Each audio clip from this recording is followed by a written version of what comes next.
Hello students, हम पढ़ रहे हैं हमारा हिस्ट्री का third chapter the Roman empire.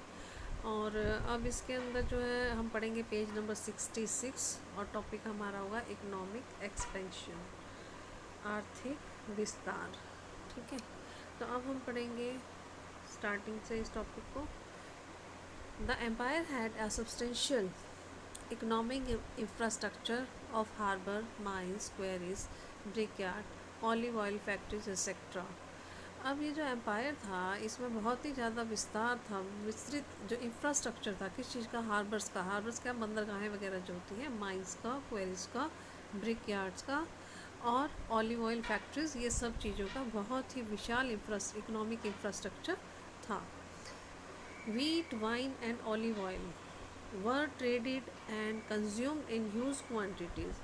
अब जो वीट, वाइन और ऑलिव ऑयल, तीन चीज़ों का यहाँ पे मेनली जिक्र ज़्यादातर इस टॉपिक के अंदर किया गया है कि इनको कंज्यूम भी किया जाता था बहुत ज़्यादा मात्रा के अंदर और इनका व्यापार भी किया जाता था। And they came mainly from, अब कहाँ कहाँ से आती थी ये? Spain, Gallic provinces, North Africa, Egypt and to a lesser extent Italy. अब ये आती थी स्पेन से, गैलिक की जो प्रोविंसेस थी वहाँ से, नॉर्थ अफ्रीका से, इजिप्ट से और कुछ हिस्सा इटली से। Where conditions were best for these crops, क्यों? क्योंकि यहाँ पर इन क्रॉप्स को उगाने के लिए अच्छी कंडीशंस थी। Liquids like wine and olive oil were transported in containers called amphorae. अब यहाँ पर क्या बताया गया है कि जो लिक्विड्स होते थे जैसे वाइन और ऑलिव ऑयल, तो उनको कैसे ट्रांसपोर्ट किया जाता था? एक जगह से दूसरी जगह भेजने के लिए कंटेनर्स का यूज़ किया जाता था, जिसको क्या कहा है यहाँ पे? एम्फोरिया। ठीक है। The fragment of shirts of a very large number of these survive. बहुत सारे जो टुकड़े मिले हैं किस चीज़ के? शर्ट्स के। शर्ट्स क्या होता? टूटी हुई मटकियों के। ठीक है, काफ़ी मात्रा में अभी भी मिले हैं। And it has been possible for archaeologists to reconstruct the precious shapes of these containers। और ये जो आर्कोलॉजिस्ट हैं उन्होंने क्या किया है, इन्हें दोबारा से इन शेप्स को जोड़कर रिकंस्ट्रक्ट कर लिया है। Tell us what they carried, और वो हमें बताते हैं कि इसके अंदर क्या लेकर जाया जाता था। एंड से, और क्या बताते हैं? Exactly where they were made by examining the clay content, और उनसे जो क्ले का जो कंटेंट है उसको एग्जामिन करके ये बताते हैं कि कहाँ पर ये बने हैं। And matching the finds with the clay pits throughout the Mediterranean, और जो भी मतलब कि क्ले मिलती है मेडिटेरियन में उससे वो उसको मैच करते हैं। In this way we can now say with some confidence, हम बहुत ही कॉन्फिडेंस के साथ बता सकते हैं यहाँ पर that Spanish olive oil, to take just one example, was a vast commercial enterprises that reached its peak in the years 140 to 160। अब यहाँ क्या बताने की कोशिश की गई है कि जो स्पेनिश ऑलिव ऑयल था ये एक एग्जाम्पल था उस समय का, कि जिसको कि बहुत ही ज़्यादा कमर्शियली जो है इसको यूज़ किया जाता था, और ये इसका पीक पर ये पहुँच चुका था कमर्शियलाइजेशन 140 से लेके 160 का जो टाइम पीरियड था तब। Spanish olive oil of this period was mainly carried in containers called Dressel. अब जो स्पेनिश ऑयल जो है इनको जिन कंटेनर्स के अंदर कैरी किया जाता था उसे क्या कहा जाता है? ड्रेजल 20। ठीक है। If finds of ड्रेजल 20 are widely scattered across the site in the Mediterranean। अब ये जो है, यदि जो ड्रेजल 20 जिसके अंदर जो ये स्पेनिश ऑलिव ऑयल को लेकर जाया जाता था, ये जो मेडिटेरियन की बहुत सारी साइट्स हैं वहाँ पर ये हमें मिलते हैं। This suggest that Spanish olive oil circulate very widely Indeed, जिससे पता चलता है, क्योंकि इसके कंटेनर मिले हैं तो क्या है, इससे हमें क्या पता चलता है कि ये बहुत ही ज़्यादा सर्कुलेट हुए थे और ये बहुत ही ज़्यादा फैला हुआ इनका व्यापार होता था। By using such evidences. अब इन एविडेंसेस को यूज़ करते हैं। Archaeologists are able to show, जो आर्कोलॉजिस्ट है इन एविडेंसेस को यूज़ करके वो क्या शो करते हैं, that Spanish producers succeeded in capturing market for olive oil from their Italian counterpart. अब जो स्पेनिश प्रोड्यूसर थे उन्होंने जो मार्केट थी पूरी उसको अपने कब्जे में ले लिया था, कैप्चर कर लिया था। किससे? जो उनका मुकाबले में इटालियन जो काउंटर पार्ट था ना, जिसके साथ उनका मुकाबला था, उससे सारी की सारी मार्केट जो थी वो उन्होंने अपने कब्जे में ले ली थी। This would only have happened if Spanish producer supplies a better quality oil at lower price. अब ऐसा सिर्फ इसीलिए हो पाया क्योंकि जो स्पेनिश प्रोड्यूसर थे वो अच्छी क्वालिटी का ऑयल कम कीमत में बेचते थे। In other words, the big landowners from different reasons, दूसरे शब्दों में जो लैंड ओनर्स थे अलग अलग रीजन्स के, competed with each other, एक दूसरे को मुकाबला कड़ी टक्कर दे रहे थे। किसके लिए दे रहे थे? For control the main market for goods they produce, ताकि जो भी चीज़ें वो बना रहे हैं उसके लिए वो एक दूसरे को कड़ी मुकाबलेबाजी दे रहे थे, टक्कर दे रहे थे। The success of Spanish olive growers was then repeated by, अब जो ये सक्सेस थे स्पेनिश ऑलिव उगाने वालों की, अब इसको रिपीट किसने किया? इसके बाद कौन सक्सेसफुल हुआ? North African producers.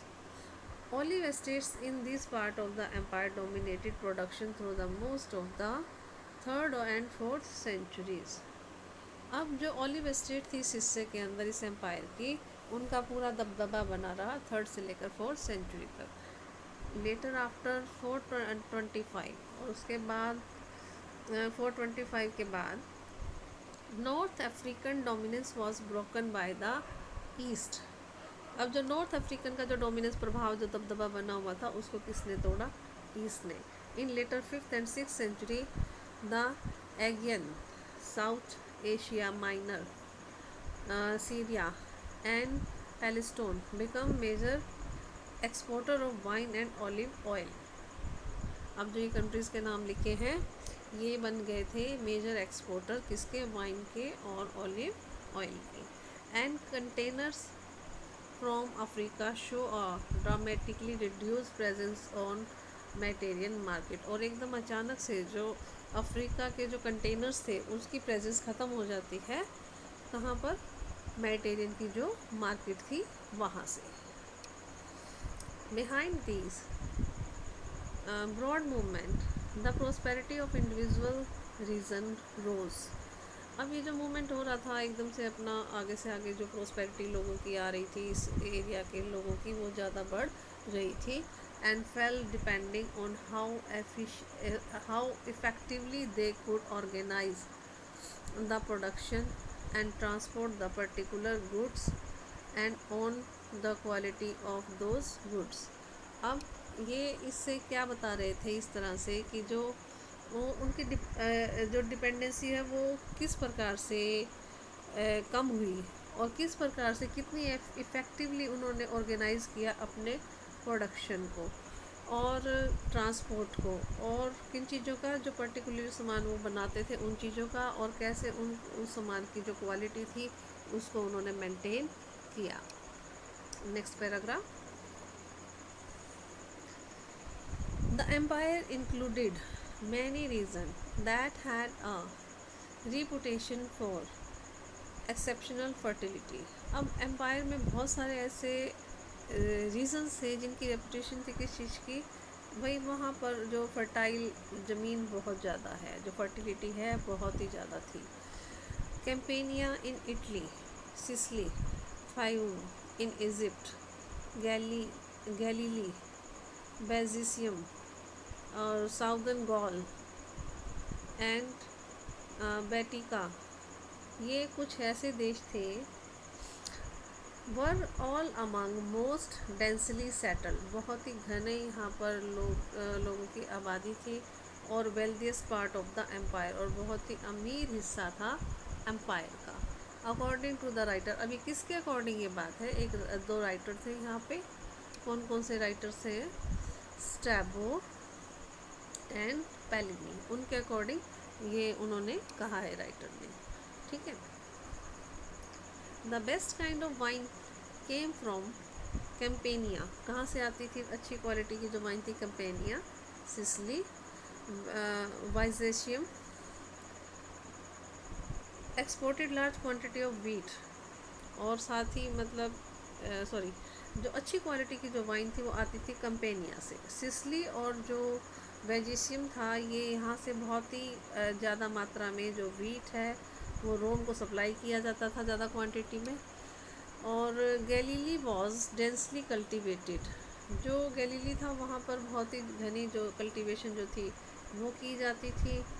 And Spanish olive oil came mainly from numerous estates along the bank of the river Guadalquivir in the south of Spain।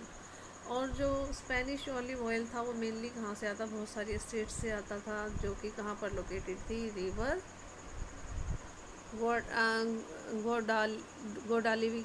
गोडालिक्विवर जो थी साउथ स्पेन के अंदर, उसमें से ये आते थे। Next paragraph.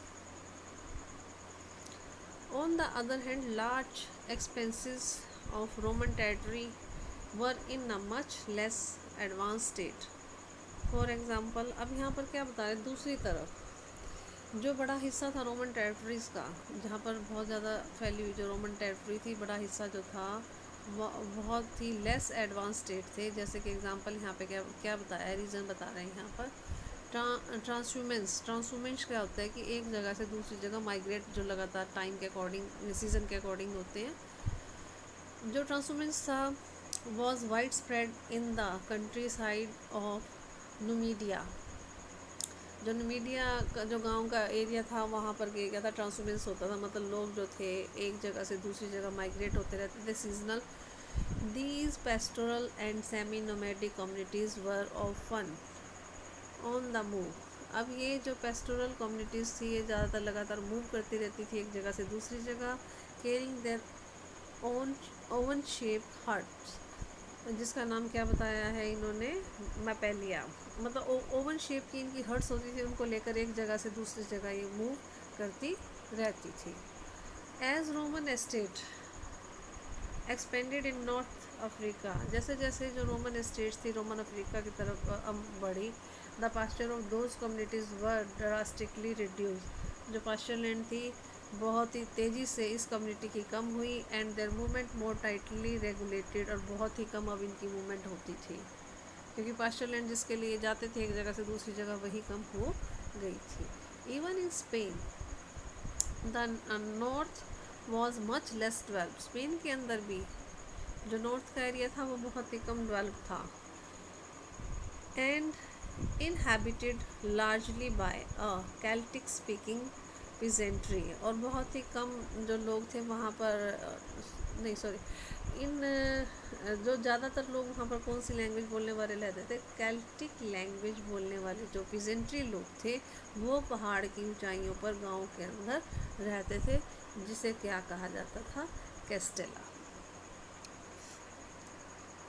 When we think of the Roman Empire, जब हम रोमन एम्पायर के बारे में सोचते हैं, we should never forget these differences, हमें इन डिफरेंसेस के बारे में भी भूलना नहीं चाहिए। तो आज हम इतना ही करेंगे, यहाँ तक अगर किसी की प्रॉब्लम है तो मुझसे डिस्कस कर लेना। Thank you.